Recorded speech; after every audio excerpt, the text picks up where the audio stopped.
क्या आप जानते हैं, भगवान विष्णु ने महादेव शिव को प्रसन्न करने के लिए अपनी ही आंख चढ़ाने का फैसला क्यों किया था? ये सिर्फ एक कथा नहीं, ये भक्ति, समर्पण और विश्वास की सबसे ऊंची मिसाल है। पुराणों के अनुसार एक समय ऐसा आया जब संसार में अधर्म बढ़ने लगा। दैत्यों की शक्ति इतनी बढ़ गई कि देवता भी चिंतित हो उठे। तब भगवान विष्णु ने संकल्प लिया कि वे महादेव शिव को प्रसन्न करेंगे, क्योंकि शिव ही ऐसे देव हैं जो असंभव को संभव बना सकते हैं। भगवान विष्णु ने एक कठिन व्रत रखा।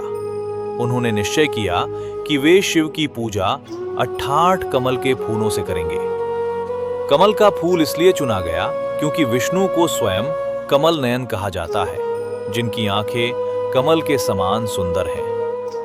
पूजा का दिन आया, सारा वातावरण दिव्य हो गया। देवता भी आकाश से ये अद्भुत दृश्य देख रहे थे।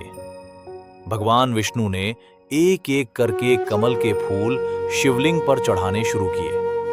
1, 2, 100, 500, 1000। जब गिनती 1007 पर पहुंची तो अचानक विष्णु रुक गए।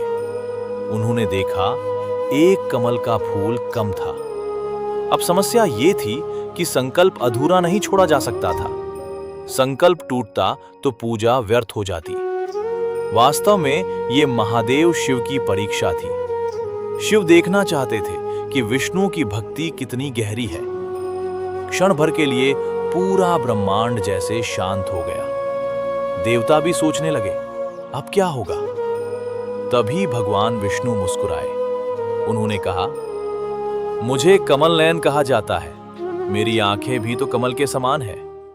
यदि एक फूल कम है तो मैं अपनी आंख ही अर्पित कर देता हूं। ये कहकर उन्होंने अपने बाण की नोक से अपनी आंख निकालने का निश्चय किया। जैसे ही वे अपनी आंख अर्पित करने वाले थे, तभी शिव प्रकट हो गए। महादेव ने उनका हाथ पकड़ लिया। शिव बोले, विष्णु, तुम्हारी भक्ति से मैं अत्यंत प्रसन्न हूं। तुम्हारे समान भक्त कोई नहीं।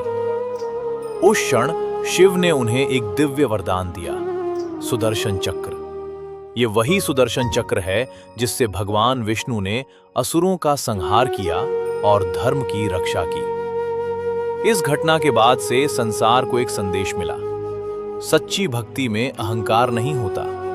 सच्चा समर्पण त्याग से सिद्ध होता है और भगवान के लिए प्रेम सबसे बड़ा पूजन है।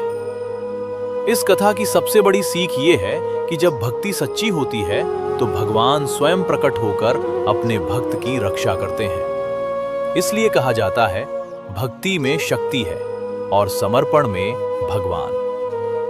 वीडियो अच्छा लगा तो दिल से सब्सक्राइब करें और जय हो लिखकर कमेंट जरूर करें।